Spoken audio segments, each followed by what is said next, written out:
నమస్తే welcome to నిఘా news. నర్సీపట్నంలోని NTR mini స్టేడియంలో తిరుమల తిరుపతి దేవస్థానం ఆధ్వర్యంలో సోమవారం సాయంత్రం జరగనున్న శ్రీనివాస కళ్యాణోత్సవ ఏర్పాట్లను ఆంధ్రప్రదేశ్ శాసనసభ స్పీకర్ చింతకాయల అయ్యన్న పాత్రుడు, టీడీపీ రాష్ట్ర ప్రధాన కార్యదర్శి చింతకాయల విజయ్ ఆదివారం పర్యవేక్షించారు. భక్తులకు ఎటువంటి ఇబ్బందులు తలెత్తకుండా పటిష్టమైన ఏర్పాట్లు పూర్తి చేయాలని నిర్వాహకులను ఆదేశించారు. అనంతరం స్పీకర్ మీడియాతో మాట్లాడుతూ నర్సీపట్నం నడిబొడ్డున కలియుగ దైవం శ్రీ వెంకటేశ్వర స్వామివారి కళ్యాణ ఉత్సవం జరుపుకోవడం మనందరి అదృష్టమన్నారు. తిరుపతి దేవస్థానం పెద్దల అంగీకారంతో ఈ కార్యక్రమం నిర్వహిస్తున్నామని, సోమవారం సాయంత్రం 5:30 కళ్యాణం ప్రారంభమవుతుందని తెలిపారు.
అందరికీ నమస్కారం అండి. ఈరోజు మన నర్సీపట్నంలో శ్రీ వెంకటేశ్వర స్వామి గారి కళ్యాణ మహోత్సవం జరగాలని చెప్పి పెద్దలంతా నిర్ణయం తీసుకున్నారు.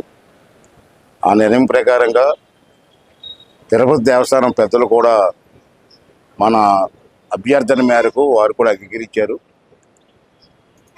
రేపు సాయంత్రం 5-5:30 ప్రాంతాల్లో ఈ కార్యక్రమం స్టార్ట్ చేయాలని చెప్పి పెద్దలు నిర్ణయించారు. ఇది మంచి అవకాశం మనకి. ఇంకేంటంటే మనందరం కూడా ప్రతి సంవత్సరం అందరం చాలామంది చూస్తుంటాను, తిరుపతి వెళ్ళి వెంకటేశ్వర స్వామి గారిని ఆ స్వామిని దర్శించుకుంటూ ఉంటాం. అదొక నమ్మకం మనకి. కలియుగ దైవం శ్రీ వెంకటేశ్వర స్వామి అంటే అందరికీ నమ్మకం. ప్రతి ఇంటిలో కూడా వారిని స్మరించుకుంటూ ఉండలేము. కానీ మన అదృష్టం ఏంటంటే, నర్సీపట్నం అదృష్టం ఏంటంటే, ఆ కలియుగ దైవం వెంకటేశ్వర స్వామి గారి కళ్యాణం మన నర్సీపట్నం నడిబొడ్డులో జరుగుతుంది ఈవేళ.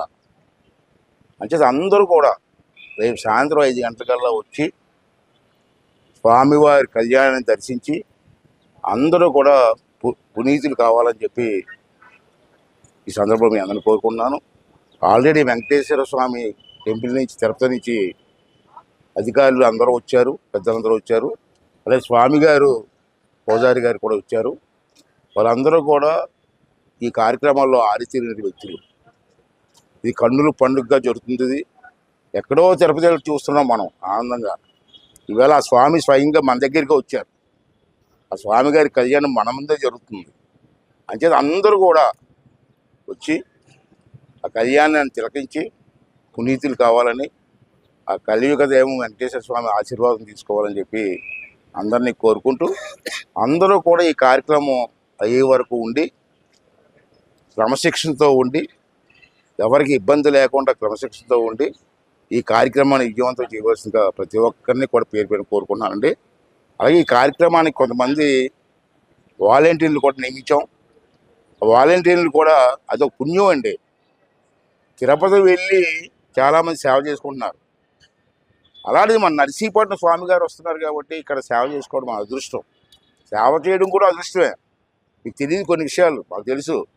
సేవ చేయడానికి కూడా వెళ్ళడానికి కోసం వాళ్ళు ఎంతో ప్రయత్నం చేస్తుంటారు. కొంతమంది లేడీస్ అయితే, మన ఏరియాలో కూడా చాలామంది లేడీస్ ఉన్నారు, మహిళలు ఉన్నారు, సేవ చేయడానికి వెళ్తుంటారు. అటువంటి అవకాశం ఇవాళ నర్సీపట్నం మనకు వచ్చింది, సేవ చేసుకునే అవకాశం. అంటే అందరూ కూడా వాలంటీర్స్ కూడా పెద్దరికంగా, వాలంటీర్ అంటే పెద్దరికం కాదు, సేవాభావం. రేపు 2-3 గంటలు ఉంటుంది కార్యక్రమం. 2-3 గంటలు కూడా వాలంటీర్స్ అందరూ సేవాభావంతో పనిచేసి ఎవరికి ఇబ్బంది లేకుండా, ఒక్క భక్తుడికి కూడా ఇబ్బంది లేకుండా వచ్చినప్పుడు కానీ వెళ్ళినప్పుడు కానీ ఇబ్బంది లేకుండా చూసే బాధ్యత మనందరం తీసుకుంటాం, మీతో పాటు నేను కూడా ఉంటాను, ఉండి కార్యక్రమాన్ని విజయం చేయాలని చెప్పి ప్రతి వారిని కోరుకుంటూ ఇప్పుడు అందరూ నర్సీపట్నం టౌనే కాదు చుట్టుపక్కల గ్రామస్తులు కూడా వచ్చి ఈ కార్యక్రమాన్ని విజయవంతం చేయవలసిందిగా ప్రతి ఒక్కరిని కూడా పేరున కోరుకుంటున్నాను. థ్యాంక్ యూ అండి. Thank you.